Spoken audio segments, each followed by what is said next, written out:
Hi, welcome back to my story time with Nana. I have a whole new story for you. It's Christmas time. It's Christmas Eve. This story is so appropriate. What's more important about this story is this is my Nana story. You are going to love it. I can't wait. Let's begin.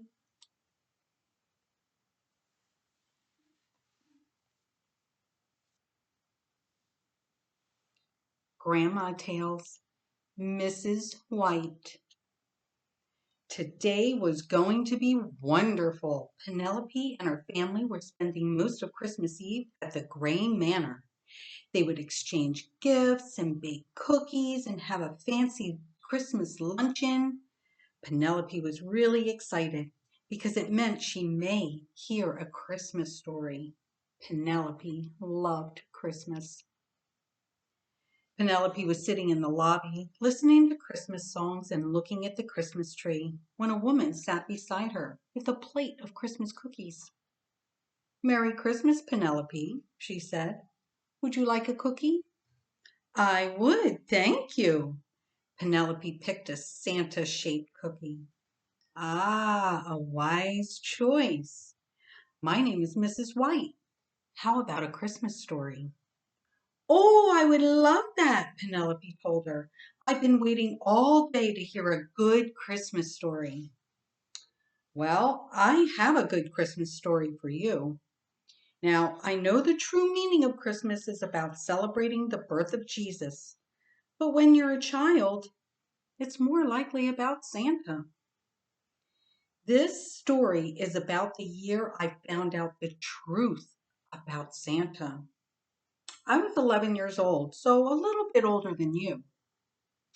My father was in the Navy and we were stationed in Puerto Rico. I was the oldest of four children, me, Johnny, Billy, and Dee Dee. We lived on Yorktown Road. All of the houses were the same. One story, they all had a carport, and they were made of stucco, and each house was painted a pastel color. Ours was yellow. Living in Puerto Rico was wonderful. We were surrounded by water, the clearest water you've ever seen. It was always warm, and I don't think we ever wore shoes outside of school or church. Most days we would have a sun shower, when it rains, but the sun is still shining, even around Christmas. One of the things that made those houses different was we didn't have conventional windows. Puerto Rico was susceptible to hurricanes and really bad storms. We had jalousie windows. They were made of metal slats, and you had to crank them open to see outside and close them to keep out the bad weather. Anyhow, it was a couple of weeks before Christmas when I started hearing my friends talk about Santa. I was so excited about Christmas. I loved Christmas. I loved that we went to church to celebrate the birth of Jesus, and we always had dinner together as a family. And then, well, we would go to bed with sugar plums dancing in our heads, dreaming about Santa and what he would bring. My best friend, Patty McLaughlin, said something to me in the cafeteria at school, something that sent my mind reeling. "You realize there's no such thing as Santa." "What was she talking about?" I asked her. "She said that her brother told her that Santa wasn't real." "Well, I told her that her brother was a liar because my parents told me that Santa was real and they would never lie to me. We didn't have a lot of money. I mean, my father's favorite phrase was, 'Do you think money grows on trees?' How could they buy everything we received at Christmas?" Patty told me to ask my parents, and they would have to tell the truth. I didn't believe Patty, but I had to find out the truth. Had my parents been lying to me all along? Or was Patty's brother the liar? I mean, I didn't think Patty would lie to me. We were best friends after all. But there was talk at school, and I started having doubts. I nearly ran home after school to confront my mother. She was in the kitchen making dinner. My father would be home soon. I started to ask her, but my brothers came into the kitchen, and I wanted to have this conversation alone with my mother, so I didn't say anything then.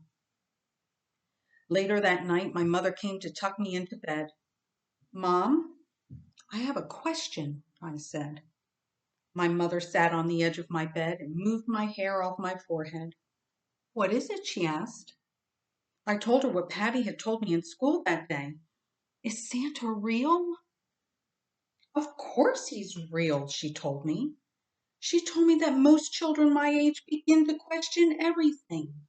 You know, you're growing up so fast and learning about so many things that it's natural to have doubts about what you might consider as childish. But trust me when I tell you, Santa is real.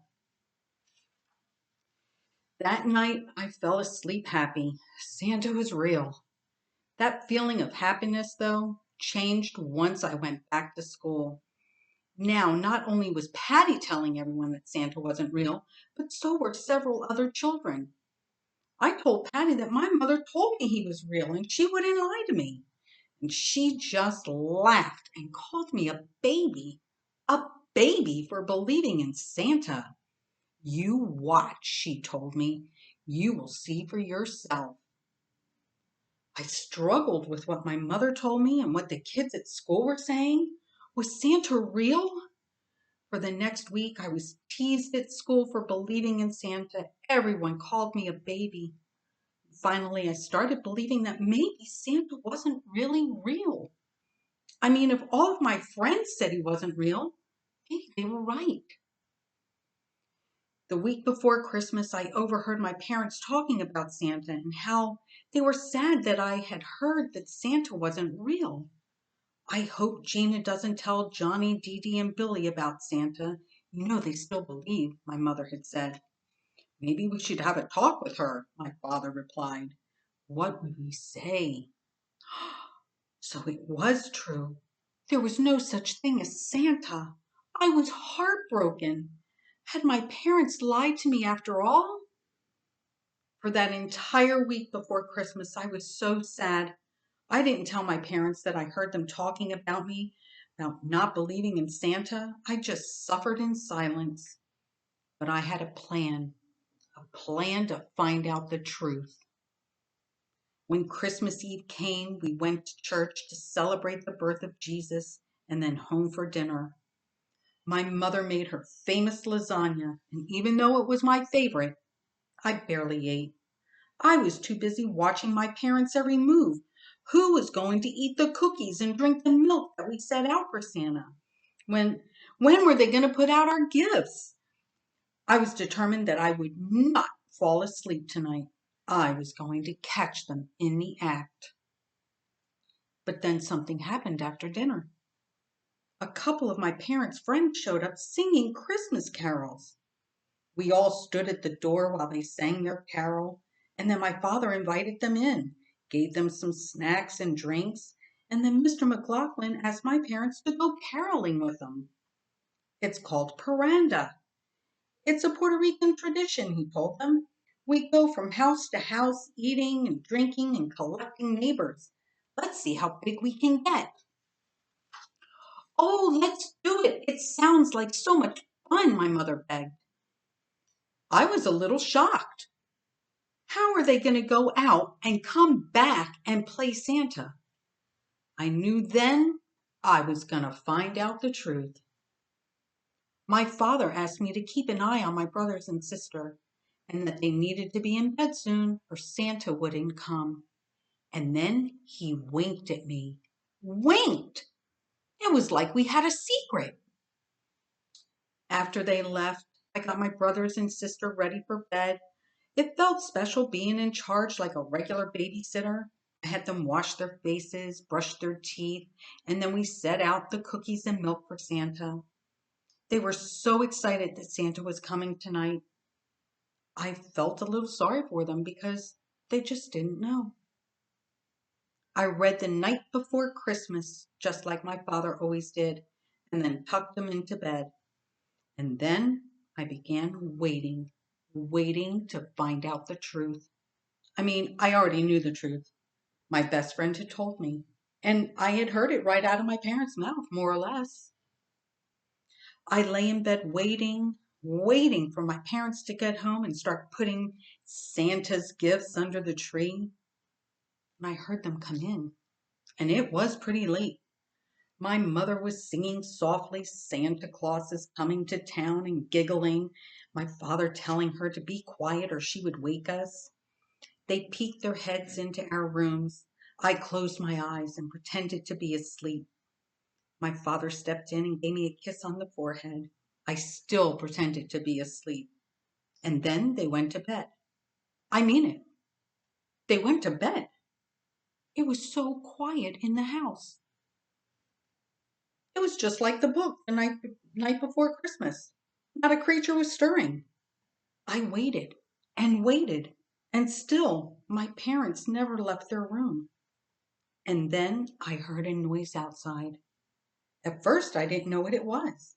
It sounded like a bell. I slid out of bed and crept to the window, and I slowly cranked the window open. But boy, oh boy, was it loud. Creak! Creak!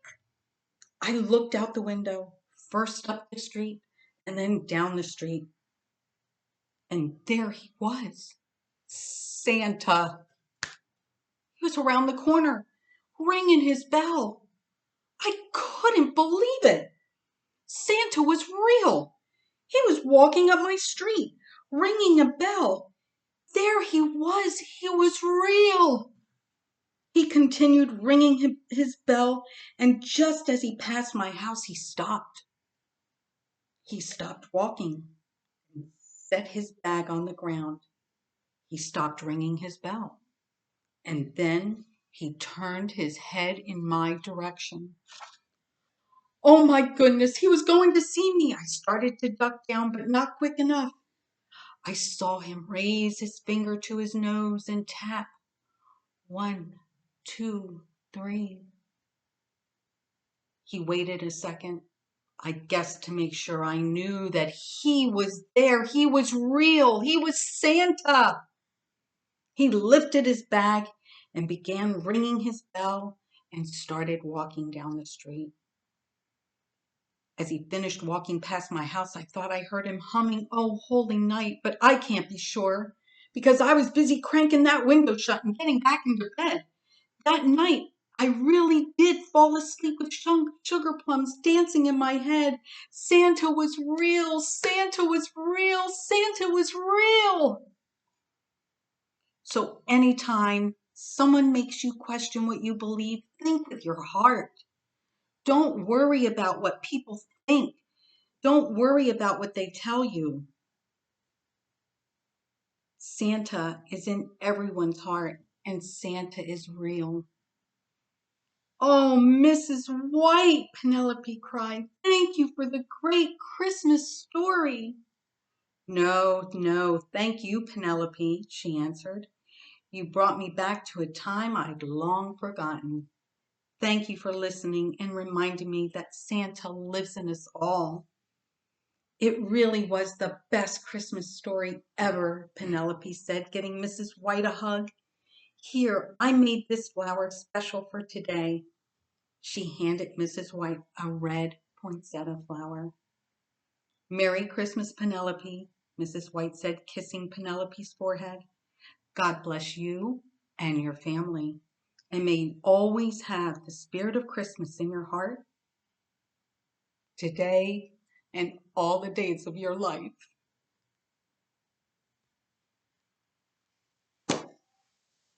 Merry Christmas. Thank you so much for listening tonight. Don't forget to share my stories. I love you all. Merry Christmas.